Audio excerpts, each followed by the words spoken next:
Have you ever wondered what happens when a perfect life shatters in complete silence? Isabella, the pregnant wife of millionaire Richard Sterling, had everything a woman could dream of. But one day she vanished without a trace, leaving behind only an echo. While Richard's ambitious mistress, Chloe, celebrated her victory, she never imagined the man who had everything would break down and cry, not for his lost possession, but for a love he never knew he had. This is a story of how a quiet departure created the loudest roar, proving that true wealth isn't what you own, but what you can't bear to lose. The late afternoon sun, the color of expensive champagne, slanted through the floor-to-ceiling windows of the penthouse, illuminating dust motes dancing in the air like tiny, carefree spirits. Isabella Sterling watched them from her perch on a velvet chaise lounge, one hand resting protectively on the gentle swell of her stomach. At 7 months pregnant, her body was a landscape of change, a testament to the new life she nurtured within. The baby, their son, was the one pure, untainted thing in this gilded cage. From the outside, her life was an object of profound envy. She was the wife of Richard Sterling, a man whose ambition had carved a formidable empire in the cutthroat world of corporate realty estate. Their home, a sprawling duplex overlooking Central Park, was a monument to his success, filled with art that was more investment than passion, and furniture too beautiful to be truly comfortable. Her reflection in the polished chrome of a nearby sculpture was distorted, a funhouse version of the woman she was supposed to be. Serene, fulfilled, radiant. Instead, she saw the faint, violet shadows under her eyes that no amount of concealer could hide, and a tension in her jaw that bespoke 1,000 unshed tears. The silence of the apartment was a living entity, broken only by the distant, muted symphony of New York City traffic. It was a silence that had grown over the years, seeping into the cracks of their marriage until it had become its very foundation. Richard was not a cruel man, not in the conventional sense. He didn't raise his voice or his hand. His cruelty was one of neglect, a slow, soul-crushing indifference that was far more damaging. He saw her not as a partner, but as his most beautiful acquisition, a final, polished piece to complete the portrait of his success. He adorned her with diamonds, but never with his time. He filled her closet with designer clothes, but never asked about the woman who wore them. He had provided the sperm for their child with the same detached efficiency he applied to a business transaction, a necessary step to secure his legacy. Her phone buzzed on the marble side table. A notification from a society blog. A picture of Richard captured last night at a gallery opening she had been too fatigued to attend. He was laughing, his head tilted towards a striking redhead in a green silk dress. Isabella zoomed in. Chloe Summers, an up-and-coming architect Richard's firm had recently contracted. She was sharp, hungry, and exuded the kind of predatory ambition Isabella recognized in her husband, because she'd once seen it in herself long ago. Isabella had seen the lingering glances, the late-night texts disguised as work, the scent of a different perfume on his suit jackets. She wasn't a fool. She closed her eyes, and instead of the penthouse, she was back in her small, cluttered apartment in Brooklyn, years ago. A younger Isabella, a law student with fire in her belly and a fierce belief in justice. She had dreams of working for a nonprofit, of being a voice for the voiceless. Then Richard had swept into her life, a force of nature, dazzling her with his charm and the sheer scale of his world. She had mistaken his ambition for passion, his possessiveness for love. She had allowed herself to be molded, polished, and placed on this pedestal, slowly forgetting the woman she had intended to be. The fire had dwindled to an ember, and now she feared it was almost out. But the baby changed everything. His tiny flutters against her ribs were a constant reminder of a life beyond this suffocating luxury. He deserved more than a mother who was a ghost in her own home and a father who was a stranger. He deserved authenticity, warmth, and a love that wasn't transactional, and she deserved to be the woman who could give him that. That evening, Richard came home late, smelling of scotch and Chloe's jasmine perfume. He dropped a perfunctory kiss on Isabella's forehead, his eyes already on the stock market ticker flashing on the television. "How was your day?" he asked, the question a reflex, not a genuine inquiry. "Quiet," she replied, her voice even. "I finalized the nursery." "Good. Did you order the antique rocking horse from the catalog I left you? I did, she lied. She had, in fact, canceled the obscenely expensive order and donated the equivalent amount to a children's hospital. It was a small, secret act of rebellion, but it felt like a monumental victory. He grunted in satisfaction, loosening his tie. I'm closing the Westwood deal tomorrow. It's going to be massive. We should celebrate this weekend. Maybe a trip to the Hamptons. He spoke of we, but she knew it was a royal we. She was merely the companion, the accessory. He would spend the weekend on his phone, barking orders, while she was expected to sit by the pool and look content. She watched him move around the room, a handsome, powerful stranger who shared her bed. The love she once felt had long ago curdled into a hollow ache, which had finally given way to a cold, hard clarity.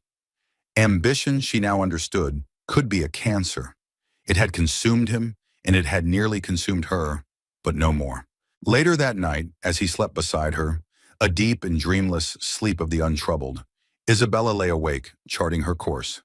Her plan had been forming for months, a secret blueprint for escape. She had been quietly siphoning money from her allowance into a new account under her maiden name, a name he had probably forgotten. She had researched towns, small and insignificant, places where Mrs. Sterling would never be sought. She had packed a single bag, hidden in the back of her cavernous closet, filled not with designer clothes but with practical things, sentimental treasures, and a copy of a worn-out law textbook she hadn't opened in years. She wasn't running away in a fit of pique. This was a rescue mission. She was rescuing her son from a life of gilded emptiness, and she was rescuing herself from oblivion. There would be no dramatic confrontation, no screaming match. That was not her style, and it would give him a fight to win. She would simply disappear. An elegant, silent vanishing act. He would wake up one morning, and a piece of his perfect life, his most prized possession, would simply be gone. Let him rage against the silence. Let the mistress believe she had won. Isabella knew the truth.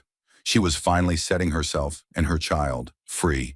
Richard Sterling woke to the insistent, programmed hum of his automated blinds retracting. Light flooded the master suite, glinting off the chrome accents and the cold glass surfaces he favored. He rolled over, his hand reaching for the warm space beside him, and found only cool, crisp Egyptian cotton. He frowned. Isabella was usually the one to wake him. A gentle hand on his shoulder, a cup of coffee already waiting on the nightstand. She clung to these small domestic rituals with a quiet tenacity he found both endearing and slightly pathetic. He sat up, swinging his legs over the side of the bed. "Isabella?" he called out, his voice raspy with sleep. The silence that answered was absolute, profound. It was different from the usual morning quiet. It felt heavy, deliberate. He walked through the suite, into the cavernous walk-in closet, her side meticulously organized, but somehow looking untouched. He checked the master bath with its twin marble vanities. Her toothbrush was missing, a small, insignificant detail, yet it sent a strange prickle of unease down his spine. He descended the floating glass staircase to the main living area. The penthouse was immaculate, as always. The cleaning staff had been yesterday, but the air was still sterile. Her favorite cashmere throw was folded neatly on the chaise lounge, not artfully draped as she usually left it. The book she was reading was closed on the side table, a silver bookmark tucked precisely at the page she had stopped on. It was as if the room had been staged.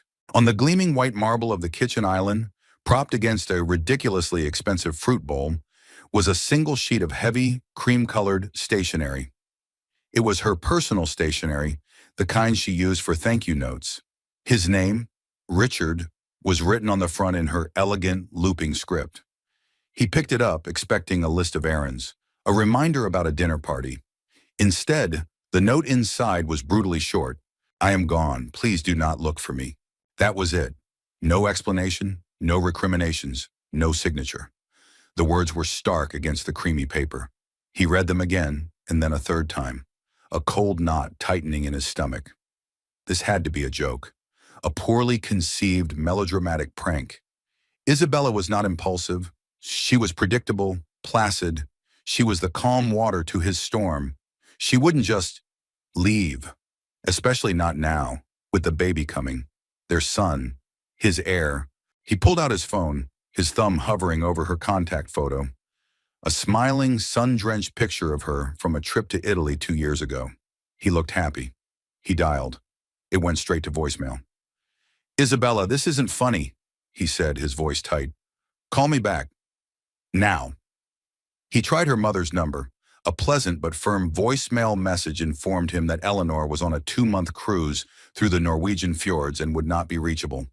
Convenient. Too convenient. Panic, an unfamiliar and unwelcome emotion, began to claw at him.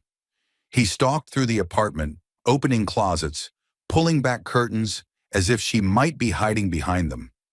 The nursery, once a source of detached pride, now felt like a mausoleum. The tiny clothes, the handcrafted crib, the silent mobile. They were all monuments to a future that had just been erased. He saw the empty space where the antique rocking horse should have been. A flicker of memory, him telling her to order it, her quiet agreement. He hadn't even thought to check if it had arrived. His mind raced, cycling through possibilities. Had she been kidnapped? No. There was no ransom note, no sign of forced entry. Had she had a medical emergency? He called the doorman, who confirmed Mrs. Sterling had left the building at 5:30 a.m., alone, carrying a single suitcase. She had told him she was going to visit a friend in Connecticut for a few days. She had been calm, smiling even. The doorman had thought nothing of it. The cold knot in his stomach turned to ice. She had planned this. The calm smile, the lie to the doorman, the timing with her mother's trip. This was a calculated, deliberate act. But why? Their life was perfect. He gave her everything. He was building an empire for their son. What more could she possibly want? His phone buzzed. It was Chloe. "Thinking of you. Can't wait to celebrate the Westwood deal tonight." A picture of her followed, pouting playfully at the camera from her sleek, minimalist office. For a moment, he had forgotten. The deal. The celebration. Chloe. Did Isabella know about Chloe? He had been careful, discreet. But Isabella was observant in her quiet way. Perhaps she wasn't as placid as he'd thought. He felt a surge of anger, hot and sharp. How dare she? How dare she throw this back in his face? Embarrass him? Disrupt his life when he was on the cusp of his greatest professional triumph? He typed a reply to Chloe. "Change of plans. Something's come up with Isabella. Family matter." He needed to control the narrative. An unstable, emotional, pregnant wife who needed some space. That was manageable. A wife who had abandoned him. That was a PR disaster. Chloe called him instantly. "Is everything okay, darling? Is it the baby?" Her voice was a perfect symphony of concern, but Richard could hear the underlying note of excitement. "She's fine. She just went to visit a friend for a few days. Feeling overwhelmed," he lied, the words tasting like ash in his mouth. "We'll have to postpone our celebration." "Oh, of course," Chloe said, her tone dripping with sympathy. "Poor thing. Pregnancy can be so trying. Well, if she's gone for a few days, maybe I can come over and cheer you up tonight? Just for a little while?" The offer was brazen, but it was exactly what he expected from her. It was part of what drew him to her unapologetic ambition, her directness. She saw an opening and she took it. Right now, he didn't have the energy to deal with her. "Not tonight, Chloe. I need to handle this." "All right, darling. Call me if you need anything. Anything at all." He hung up and stared at Isabella's note again. "Please do not look for me." It wasn't a request. It was a challenge. A gauntlet thrown down, and Richard Sterling never ever backed down from a challenge. He wouldn't allow her to just disappear, to take his son and vanish from his life. She was his wife. She was carrying his child. She belonged to him. The shock was now hardening into a cold, diamond-hard resolve. He would find her. He would bring her back. And then there would be a reckoning. He just had to figure out where in the world she could have possibly gone. One day bled into the next, then into a full, agonizing week. The initial shock and anger that had propelled Richard through the first 48 hours began to curdle into a gnawing, unfamiliar anxiety. The sprawling penthouse, once a symbol of his dominion, now felt like an echo chamber. every silent corner mocking him with Isabella's absence.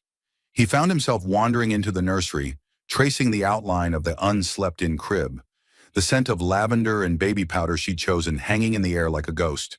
He had started by doing the obvious things. He called her friends, the polished society wives he found vapid and boring. They were all surprised, offering rehearsed sympathies. No, they hadn't heard from Isabella. Yes, they had noticed she'd been withdrawn lately. They had chalked it up to pregnancy hormones. Their words were useless, their concern a thinly veiled appetite for gossip. He checked their joint bank accounts.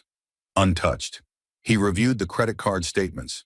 Her last purchase was a week ago at a bookstore in the West Village. He went there himself, a man in a $1,000 suit looking wildly out of place amongst the dusty shelves. The cashier, a young woman with purple hair, vaguely remembered her. Yeah, the sad, pretty lady. She bought a bunch of travel guides, Oregon, Washington, Northern California, and some books on constitutional law. The detail was so bizarre, so out of character, that Richard dismissed it as a mistake. By day 3, his pride was sufficiently shredded to do what he should have done from the start. He hired the best private investigator money could buy. Mr. Harrison was a former detective, a man with a bloodhound's reputation and the weary, cynical eyes to match. He sat opposite Richard in the sterile living room, his worn tweed jacket a stark contrast to the minimalist decor. She left her phone on the kitchen counter, disconnected from the network. Her laptop is in her office, wiped clean, Richard explained. The words clipped. She took one suitcase and her passport. She withdrew $5,000 in cash, the daily maximum, every day for the past 2 weeks from her personal account. An account I didn't know she had. The admission felt like swallowing glass. Harrison nodded slowly, making notes in a small leather-bound book. Smart, he murmured, almost to himself. No digital footprint. Cash. A clean break. Your wife, Mr. Sterling, is either very frightened or very clever. She's my wife, Richard snapped. She's pregnant with my child. Find her. The days that followed were a masterclass in frustration. Harrison's updates were grimly concise. Isabella had not used a credit card, booked a flight, or rented a car under her own name. She hadn't crossed any borders. She had simply stepped out of a yellow cab near Penn Station and dissolved into the city's teeming anonymity. She had become a ghost. Meanwhile, Chloe's patience was wearing thin. She had initially played the part of the supportive, understanding lover, but her ambitions didn't allow for long-term deferment. She saw Isabella's disappearance as the final obstacle being removed, and Richard's continued obsession with finding her was infuriating. It's been over a week, Richard, she said one evening, running a manicured hand down his tense back as he stared out the window at the city lights. She had let herself into the penthouse, a territorial move he didn't have the energy to contest. Don't you think it's time to consider that she doesn't want to be found? Maybe she ran off with someone. Don't be ridiculous, he scoffed, but the seed of doubt, poisonous and unwelcome, took root. Was it possible? Had her quietness been a cover for a secret life he knew nothing about? Is it ridiculous? Chloe pressed, her voice silky smooth. She was unhappy. You said so yourself. She's a beautiful woman. Well, maybe she found someone who could give her what you couldn't. I gave her everything, Richard bit back, turning to face her. Did you? Chloe's eyes were sharp, intelligent. You gave her things, Richard. A beautiful cage. Maybe she wanted to be seen, not just displayed. Her words hit too close to a truth he was unwilling to confront. He hated that she could read him so well. He pushed the thought away, focusing his anger back on Isabella. The betrayal felt sharper, more personal than any affair. An affair was a simple, carnal transgression. This was a repudiation of his entire life, his entire world. His work began to suffer. He was distracted during meetings, snapping at subordinates, his mind constantly drifting to the puzzle of his wife. Where was she? Was she safe? The baby. Was his son okay? The question echoed in the dead of night, a terrifying whisper. He had always viewed the child as a concept, a legacy. Now, for the first time, he felt a flicker of something else, a primal, protective fear. Harrison called at the end of the second week. We found the cab driver, he said, his voice flat. He dropped her at a small regional bus station in Newark. She paid cash. She was wearing a simple dress, no jewelry, and a pair of sunglasses. He said she bought a ticket on a bus heading west. The route has 100 stops between here and Chicago. She could have gotten off anywhere. The news was a gut punch. A bus. Isabella, who was used to private jets and chauffeured cars, had taken a bus. It was another piece of the puzzle that didn't fit the image of the woman he thought he'd married. The scale of her planning, her quiet determination, was staggering. She hadn't just left him. She had shed her entire identity. That night, Chloe tried again. She cooked him dinner, filling the silent apartment with the aroma of roasted garlic and herbs. She wore a black dress that clung to her like a second skin and spoke in low, soothing tones about a new project, a new deal, a future they could build together. She was painting a picture of a life with her, a life where he was the undisputed center, a life unburdened by a sad, complicated wife. "Let her go, Richard," she whispered, her lips close to his ear. She made her choice. Now you can make yours. We can be happy. He looked at her beautiful, hungry face, and felt nothing. Her ambition, once a thrilling reflection of his own, now seemed grasping and hollow. Her attempts to comfort him felt like a corporate takeover strategy. The victory she so clearly felt was a victory over a woman she didn't know, for a prize she didn't understand. His mind wasn't on the future she was selling. It was on a bus heading west into the vast, unknown heart of America, carrying a woman who was a stranger to him and his unborn son. The vanishing act was complete.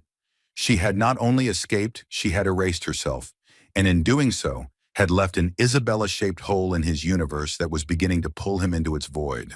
The investigation dragged on, each day yielding smaller and smaller fragments of information, like puzzle pieces from 1,000 different boxes. Mr. Harrison, methodical and relentless, started digging not into Isabella's present, but into her past, trying to find the ghost of the woman she was before she became Mrs. Sterling. What he found chipped away at the marble statue Richard had constructed in his mind. He discovered her old Brooklyn apartment, which she had never sold, only sublet through a discreet agency. The tenant, a grad student, was moving out, and Harrison gained access. The apartment was small, a little worn, but it had a warmth that the penthouse lacked. The walls were lined with books, not just law texts, but poetry, classic novels, and political histories. Tucked away in a closet was a box of old case files from her time at a legal aid clinic during law school. Richard stared at the photos Harrison sent him, files on tenants' rights, wrongful evictions, domestic disputes. She had fought for people, passionately and for free. It was a side of her he couldn't reconcile with the woman who spent her afternoons at charity luncheons. Then Harrison uncovered the bank account, the one she'd been using to save her escape fund. It was opened 8 years ago, before she'd even met him. The initial deposits were small, scraped together from a part-time waitressing job. Over the years after they were married, the deposits became larger, more regular, a portion of her generous allowance meticulously siphoned off. This wasn't a recent plan. This was a long game, a strategy of quiet independence she had maintained throughout their entire marriage. The realization was unsettling. He had been living with a stranger, a woman with a secret life, a hidden core of self-sufficiency he had never suspected. These revelations left Richard feeling unmoored, adrift in a sea of confusion. He would sit in his silent office high above Manhattan and stare at the grainy photo of her on the bus station's security camera. A woman in a simple dress, her face obscured by sunglasses. She looked anonymous, determined. He tried to superimpose the image of his wife, elegant, serene, decorated, onto this fugitive figure, and the two refused to merge. Chloe, ever the opportunist, saw his confusion as fertile ground for her own narrative. She recognized that Isabella's ghost was a more formidable rival than the living woman had ever been. She needed to tarnish the memory, to repaint the portrait of the victimized wife into that of a conniving, selfish runaway. She began to plant seeds, subtle at first, then with growing confidence. "It's the money, isn't it?" she mused one evening, swirling a glass of wine as she lounged on his sofa. She saved all that cash, had a secret apartment. She was never really with you, Richard. She was just waiting for her moment. A woman like that, From a simple background, your world must have been a means to an end. He wanted to reject it, but Harrison's discoveries gave her words a veneer of plausibility. And the baby, Chloe continued, her voice soft with false sympathy. It's the perfect leverage. She knows you want an heir. She takes the baby, and when she finally resurfaces, she'll be able to demand anything she wants in the divorce. It's a classic gold digger move, just executed more cleverly than most. She was smart, twisting the facts to fit her story. Isabella's quiet strength became cunning. Her desire for freedom became a financial scheme. Chloe was reframing the narrative in a language Richard understood. Strategy, leverage, assets. He found himself listening, allowing the poison of her perspective to seep in, because it was easier than confronting the more painful truth, that he had failed so profoundly as a husband that his wife had chosen a bus ticket to nowhere over a life with him. The whispers became a campaign. When one of Richard's board members, a friend named Robert, mentioned how sorry he was to hear about Isabella's episode, Richard realized Chloe had been talking. She was carefully managing the story, leaking a curated version to their social circle. The narrative was consistent. Isabella, fragile and unstable due to her pregnancy, had suffered a breakdown. It was tragic, but Richard was being stoic, protective. It painted him as the victim, the long-suffering husband, and neatly erased any questions about his own conduct, about his very public association with Chloe herself. "I just want to protect you, darling," she'd say, her eyes wide with feigned sincerity. "People are starting to talk, and I can't bear to see them blame you for her instability." The lie was seductive. It absolved him. It allowed him to channel his confusion and grief into a more manageable emotion. Righteous anger. He started to believe it. Isabella the schemer. Isabella the gold digger. Isabella the unstable woman who had stolen his son. One afternoon, Harrison delivered his latest report. "We traced a purchase made with a prepaid debit card, bought with cash in a small town in Ohio, a used laptop. The shipping address was a P.O. box in rural Missouri. By the time my man got there, the box had been closed for a week." "So we're still 2 weeks behind her," Richard said, the frustration a metallic taste in his mouth. "At least. But we found something else." The P.O. box was opened under the name Anna Lawler. Lawler was her mother's maiden name. Anna Lawler. A new name for a new life. She was systematically erasing Isabella Sterling. The coldness of it, the sheer audacity, fueled the narrative Chloe had so carefully constructed. He thanked Harrison and hung up, his jaw tight. He looked around the vast, empty penthouse. All the objects, the art, the furniture, they seemed like props on a stage for a play whose leading lady had walked out. He had bought all of this to impress the world and to possess her. He saw that now. He had treated her like this apartment, something to be acquired, curated, and shown off. He had never once wondered what lay behind her sad, beautiful eyes. And Chloe, in her own way, was doing the same to him. She wasn't trying to build a life with him. She was trying to acquire his. The realization was fleeting, quickly buried under the easier, more palatable anger. Chloe was here. Isabella was gone. He chose the lie because the truth was a mirror he couldn't bear to look into. The cracks in Richard Sterling's meticulously constructed world began to show. The search for Isabella had become a consuming obsession, a background process that drained his focus and energy. At work, he was a ghost haunting the corner office, his mind perpetually elsewhere. Deals he would have once pursued with predatory zeal now felt meaningless. His empire, the monument to his ambition, seemed like a hollow shell. He started seeing her everywhere. A pregnant woman crossing the street would make his heart seize, only to be followed by a wave of disappointment. The scent of rain on hot pavement would transport him back to their first date, a memory he hadn't accessed in years. He was unraveling, thread by thread, and he didn't know how to stop it. The breaking point came during the quarterly board meeting for Sterling Enterprises. It was the culmination of the Westwood deal, his crowning achievement. He was supposed to be triumphant, powerful, in control. But as he stood at the head of the polished mahogany table, the faces of his board members blurred. The numbers on the projector screen swam before his eyes. All he could see was the empty space where Isabella should have been, cheering him on from the sidelines as she always did, her quiet pride a steadying force he had always taken for granted. He opened his mouth to speak, but the words wouldn't come. His carefully prepared speech about profit margins and future growth felt like a foreign language. He gripped the edge of the table, a sudden wave of dizziness washing over him. "Richard, are you all right?" It was Robert, his face etched with concern. Richard looked at the faces staring back at him, men he had known for years, men who respected and feared him, and he felt nothing but a profound, crushing emptiness. The empire meant nothing. The deal meant nothing.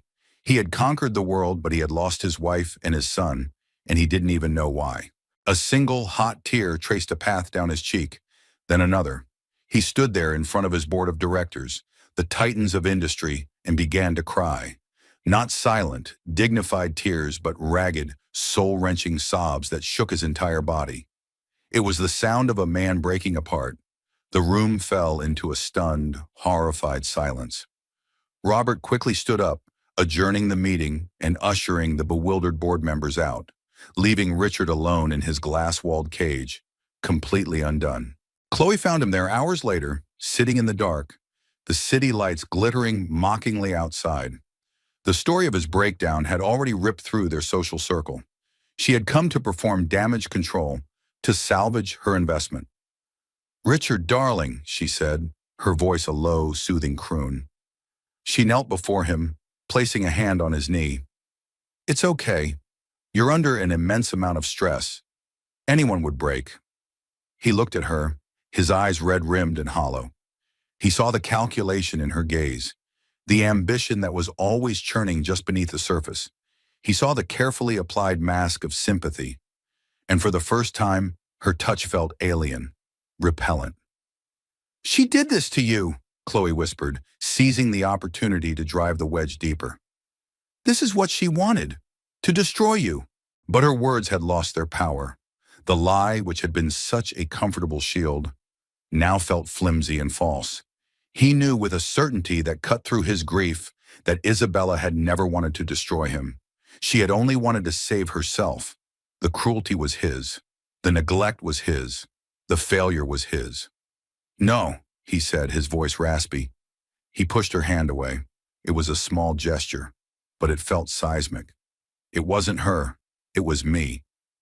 Chloe recoiled slightly, her mask slipping for a fraction of a second. Surprise, then irritation flashed in her eyes. This was not part of the plan. He was supposed to be angry at Isabella, not himself. He was supposed to turn to her for comfort, cementing her place at his side. "Don't be ridiculous, Richard," she snapped, her voice losing its sympathetic softness. "You can't blame yourself for her manipulation." "Was it manipulation?" he asked, the question directed more at himself than at her. "Or was it desperation? Did I ever, even once, ask her what she wanted? Did I ever look at her, really look at her, and see the person instead of the prize?" The truth of it, the shame of it, washed over him. He remembered the law books Harrison had found. He remembered her passion, the fire in her eyes when they first met, a fire he had systematically extinguished with his casual indifference. He had taken a vibrant, brilliant woman and tried to turn her into a beautiful object, and he had been succeeding. Her disappearing act wasn't an attack. It was an act of survival. He was crying again, but these tears were different. They weren't for the loss of his possession or the blow to his pride. They were tears of pure, unadulterated grief. Grief for the woman he had never known. Grief for the love he had thrown away. Grief for the child who would be born in some anonymous town, who would never know his father. A father who was only now in his absence, beginning to understand what it meant to love him. Chloe stood up, her face a mask of cold fury. She was an architect of power, and she recognized a failing structure when she saw one. The man sobbing before her was not the ruthless titan she had set out to conquer. He was just a broken man. "Pull yourself together, Richard," she said, her voice like ice. "This is pathetic." He didn't even look up. He didn't have the strength. He just sat there, in the ruins of his perfect life, mourning a loss he was only just beginning to comprehend. The mistress, the victor, stood over him, but her prize had turned to dust in her hands. She had never imagined the great Richard Sterling would cry. She had been right. He wasn't crying for her, or even for himself. He was crying for Isabella. And in that moment, Chloe knew with a chilling certainty that she had lost. 2,000 miles away, where the mist-shrouded pines of Oregon meet the raw, churning power of the Pacific Ocean, Isabella Sterling was gone. In her place was Anna Lawler. The name felt strange and freeing on her tongue, a clean slate. She had found her way to the small coastal town of Astoria, a place of hardy fishing boats, charmingly worn Victorian houses, and a quiet anonymity that felt like a balm to her bruised soul. Her new home was a small, second-floor apartment above a quiet bookstore, with windows that overlooked the Columbia River as it spilled into the sea. It was a world away from the silent, opulent penthouse. Here the silence was different. It was filled with the cry of gulls, the distant clang of a ship's bell, and the soothing whisper of turning pages from the shop below. The air smelled of salt and rain and old paper, a scent she found more intoxicating than any designer perfume. The first few weeks had been a blur of fear and adrenaline. Every siren made her jump. Every stranger's glance felt like scrutiny. But as the days turned into weeks, the fear began to recede, replaced by a tentative, blossoming peace. She had furnished her apartment with secondhand finds, each piece chosen for comfort and character, not for its statement. A lumpy, comfortable armchair, a sturdy wooden table scarred with the history of other people's lives. A quilt made by a local artisan. For the first time in a decade, she was surrounded by things that felt like her. She had secured a part-time job working in the bookstore downstairs.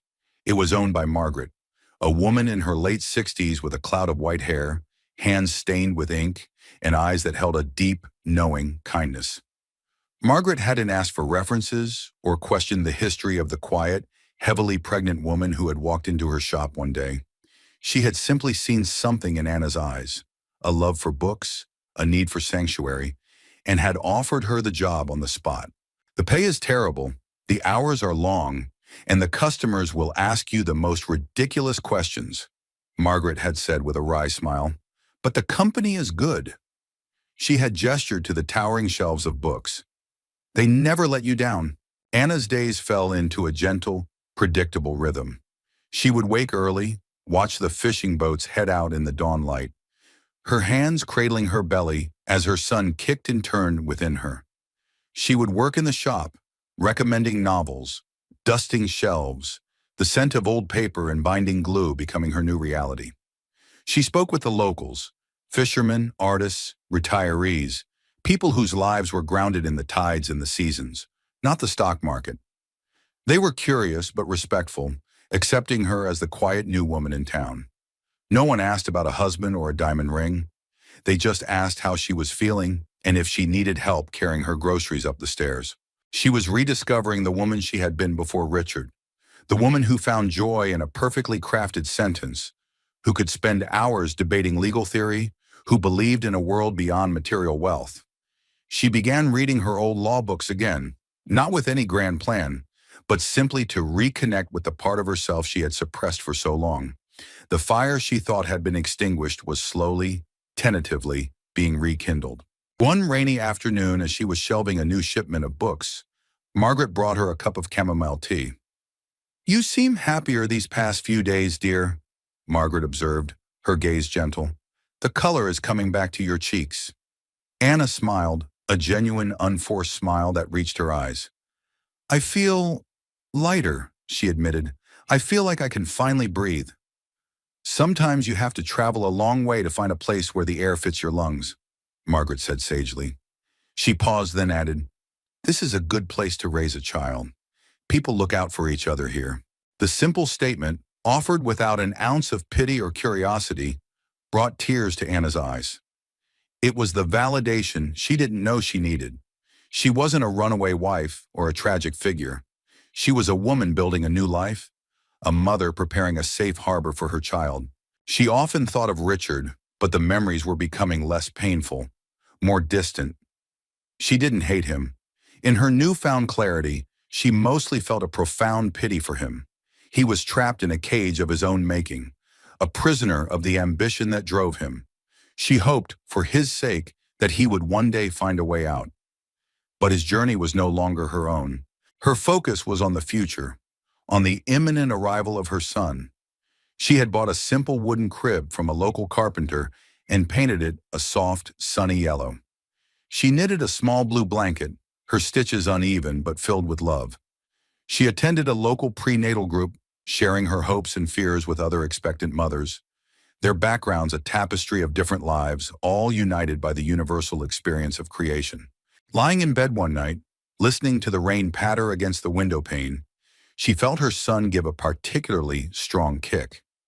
She placed her hand on her stomach and whispered, "It's just you and me, little one. We're going to be okay." And for the first time, she believed it with every fiber of her being. She had traded a gilded cage for a small room with a view of the sea, and in doing so, had found a wealth Richard Sterling could never comprehend.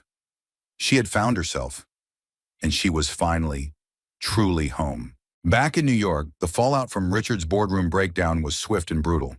The whispers that Chloe had so carefully cultivated about Isabella's instability were now redirected towards him. The story shifted.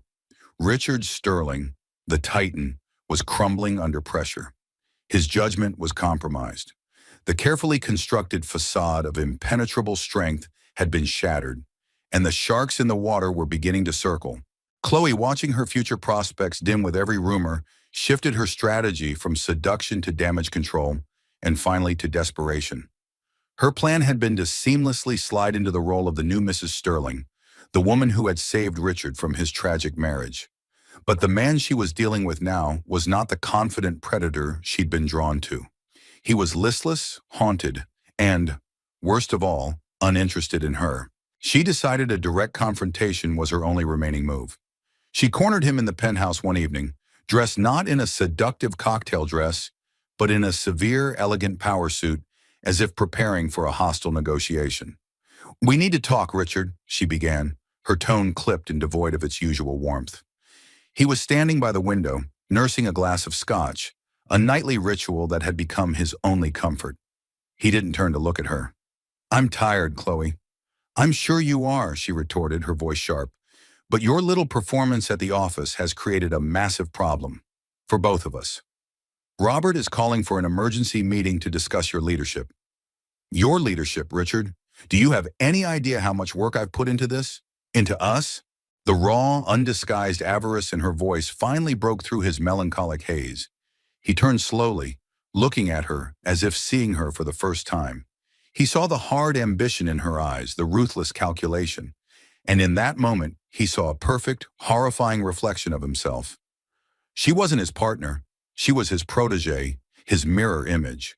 She wanted the power, the prestige, the name. She didn't want him, the broken man standing before her. She wanted Richard Sterling, TM, the brand. "This was never about us, was it?" he said, his voice quiet, heavy with a weary sort of revelation. "It was about you." Chloe let out a short, incredulous laugh. "Oh, don't you dare try to take the moral high ground with me. You and I are the same, Richard. We see what we want, and we take it. I wanted you, your world, and I was on the verge of getting it. Don't you think I've earned it? I stood by you. I listened to you moan about your sad, perfect wife. I was here when she abandoned you." "She didn't abandon me," he said, the words tasting of truth. "She escaped." The admission hung in the air between them, stark and undeniable. It was the one truth Chloe could not accept, because it invalidated her entire narrative, her entire victory.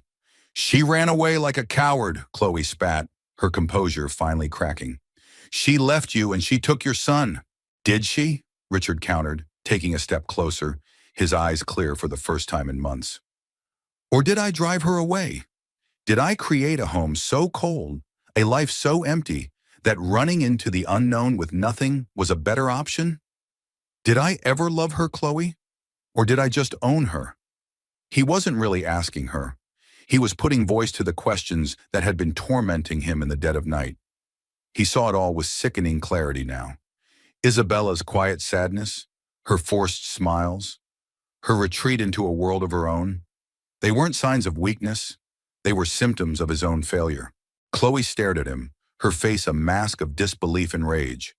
This was her endgame, and he was rewriting the rules.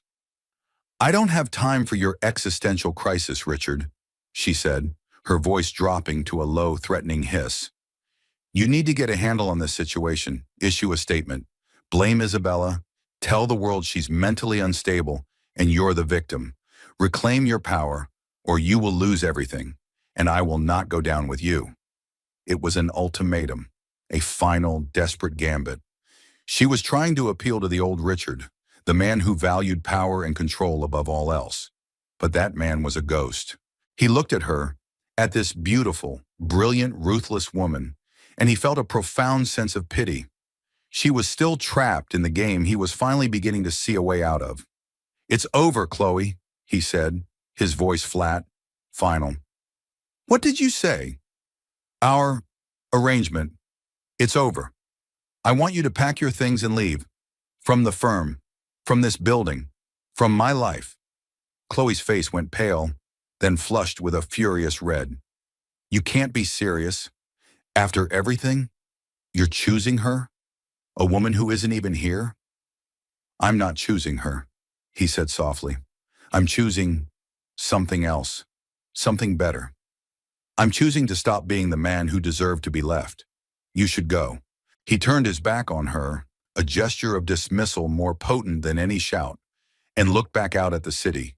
He heard her gasp, a strangled sound of pure fury. There was a moment of charged silence, and then the sound of her heels clicking angrily across the marble floor, the slam of the door echoing through the vast, empty apartment. He was alone, truly alone. The mistress was gone. The wife was gone. But for the first time since Isabella had vanished, he didn't feel a sense of loss. He felt a strange, terrifying, and exhilarating sense of freedom. He had finally hit rock bottom, and the only way left to go was up. A month after the confrontation with Chloe, Mr. Harrison requested a final meeting. He sat in the same chair he had occupied on his first visit, his expression unreadable, his worn tweed jacket a familiar sight in the now oppressive opulence of the penthouse. "The trail is cold, Mr. Sterling," he said, getting straight to the point. There was no preamble, no softening of the blow. "Stone cold. We've exhausted every lead. The prepaid cards, the P.O. boxes, the false names. She was always 2 steps ahead. She's a ghost. My professional opinion," he paused, meeting Richard's gaze, "is that your wife does not want to be found. And the woman I've been tracking is resourceful enough to make that a reality. You could spend the rest of your fortune and the rest of your life looking, and you might never find her." He slid a final invoice across the table. "I'd advise you to stop, for your own sake. Let her go." The old Richard would have raged, would have thrown more money at the problem, refusing to accept defeat. But the man sitting opposite Harrison simply nodded, a strange sense of calm washing over him. The investigator's words weren't a defeat. They were a form of permission. Permission to stop fighting a war he had already lost, a war he had started. "Thank you, Harrison," he said, his voice even, "for everything." Harrison looked surprised by the quiet resignation. He stood up, shook Richard's hand, and left. The click of the door closing behind him was a sound of finality. The search was over. Isabella was truly gone. Instead of the crushing despair he had anticipated, Richard felt a quiet sense of peace. The frantic energy that had consumed him for months dissipated, leaving a vast, quiet space in its wake. The obsession had been a shield, a way to avoid looking at the wreckage of his own life. Now there was nothing left to do but survey the damage. He started small. He sold the penthouse. The gilded cage held too many ghosts, too many reminders of his failures.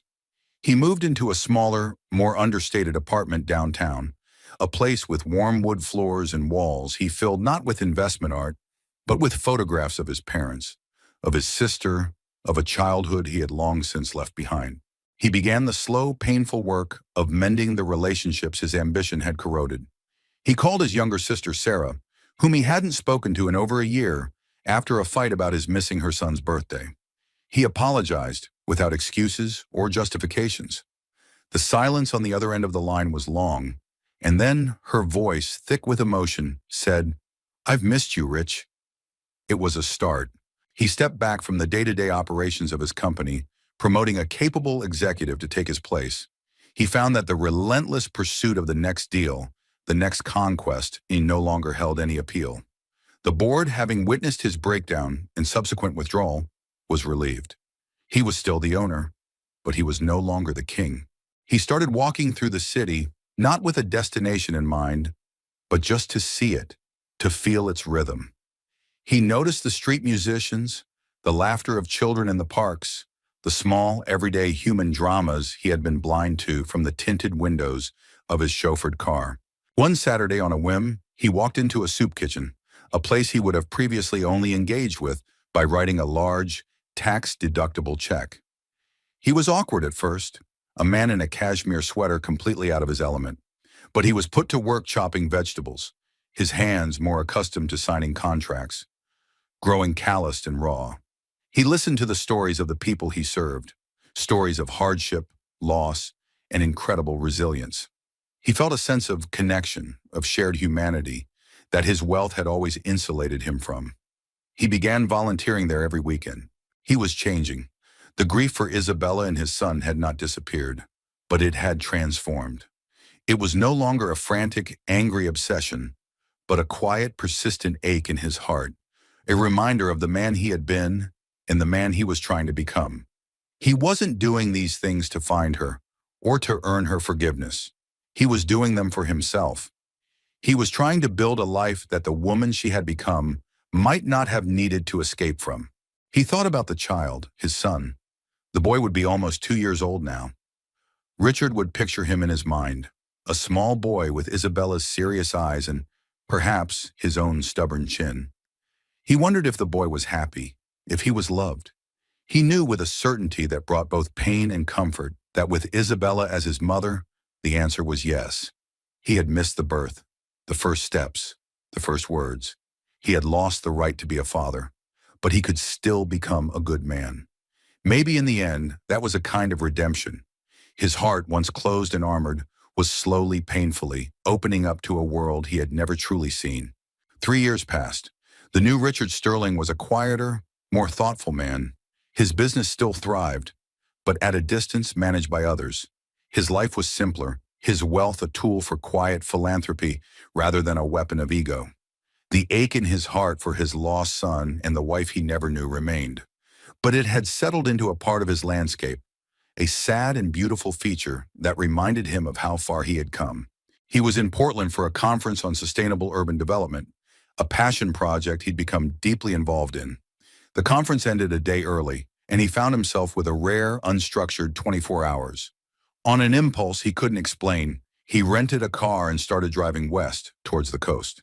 He didn't have a destination in mind, just a pull towards the sea, towards the wild gray expanse of the Pacific. He drove through forests of towering pines, the air growing cooler, tinged with the scent of salt and damp earth. He ended up in Astoria, the charming historic town clinging to the hillside where the river met the ocean. He felt a sense of peace there, a feeling of being at the edge of the world. He walked along the waterfront, watching the sea lions bark on the docks, and felt a strange sense of belonging, of quietude. He wandered into the town's main street, lined with antique shops and small cafes. A bookstore, with a quaint, hand-painted sign that read Margaret's Books, caught his eye. He stepped inside, the chime of a small bell announcing his arrival. The interior was warm and cluttered, smelling wonderfully of old paper and wood smoke from a small stove in the corner. He browsed the shelves, his fingers tracing the spines of well-loved novels. And then he heard it, a woman's voice, soft and clear, reading from a children's book. "The moon is high, the stars are bright. Sleep now, little one, and dream of the light." The voice was achingly familiar. His heart began to pound, a frantic, thunderous rhythm against his ribs. He moved slowly, cautiously, towards the children's section at the back of the store. And there she was. She was sitting in a small rocking chair, a little boy with a mop of dark, curly hair nestled in her lap. It was Isabella, but it was also not Isabella. Her hair was shorter, her face was free of makeup, etched with fine lines around her eyes that spoke of laughter and worry. She wore a simple sweater and jeans. She looked real, grounded. The fragile porcelain beauty of Isabella Sterling had been replaced by the vibrant, warm presence of this woman, Anna. The little boy in her lap looked up, and Richard's breath caught in his throat. The boy had his chin, his dark hair, but his eyes were all hers, wide, serious, and intelligent. This was his son. She finished the book and closed it, kissing the top of the boy's head. She looked up then, and her eyes met Richard's across the crowded shelves. For a long moment, the world stopped. There was no shock on her face, no fear, just a flicker of recognition, followed by a deep, calm sadness. And then, something that looked like acceptance. He didn't know what to do, what to say. The script he had rehearsed in his mind 1,000 times, of anger, of pleading, of demanding, vanished. That script was for a different man, for a different woman. She stood up, gently taking the boy's hand. "Leo, this is an old friend of Mommy's," she said, her voice steady. Richard knelt, so he was at eye level with the child. "Hello, Leo," he said, his voice thick with unshed tears. "It's very nice to meet you." Leo stared at him with his mother's solemn eyes, then gave a shy smile. Anna, spoke then, her voice quiet. "What are you doing here, Richard?" It wasn't an accusation. It was a simple question. "I don't know," he answered honestly. "I think maybe I was looking for a place to be quiet. I didn't know I was looking for you." They stood in the silence of the bookstore, the air thick with unspoken years, with pain and growth and change. An older woman with kind eyes, Margaret, watched them from the front counter but said nothing. "He's beautiful," Richard whispered, his gaze fixed on Leo. "He is," she agreed softly. "He's happy. He's safe." It was both a statement and a reassurance that she had made the right choice. He finally looked back at her, at this woman who was both a stranger and the most important person in his world. And he knew this wasn't a moment for grand gestures or dramatic reunions. It wasn't about reclaiming what he had lost. That life, that marriage was over. They were two entirely different people now, shaped by the separate paths they had walked. "I'm sorry, Isabella," he said, and the name felt foreign now. "For everything, for the man I was, for not seeing you.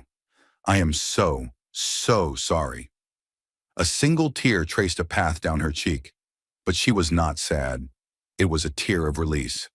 "I know, Richard," she said. "I forgave you a long time ago." The ending wasn't what he had ever imagined. There would be no triumphant return, no reconciliation. But as he stood in that quiet bookstore, looking at the woman his wife had become and the son he was meeting for the first time, he felt a profound sense of hope. This wasn't an ending. It was a new, unforeseen connection. A chance, perhaps, not to rebuild what was broken, but to build something new, something honest, from the ground up. It was a quiet, unexpected, and deeply inspiring beginning. The story of Richard and Isabella shows us that true growth often begins only when we have the courage to let go of the life we planned. Their journey wasn't about finding their way back to each other, but about finding their way back to themselves. It's a powerful reminder that resilience, connection, and authenticity are the real treasures in life. If their story of transformation and second chances touched your heart, please give this video a like to help it reach others. Share it with someone who might need this message, and don't forget to subscribe for more real-life romantic fiction that explores the depths of the human heart. Thank you for watching.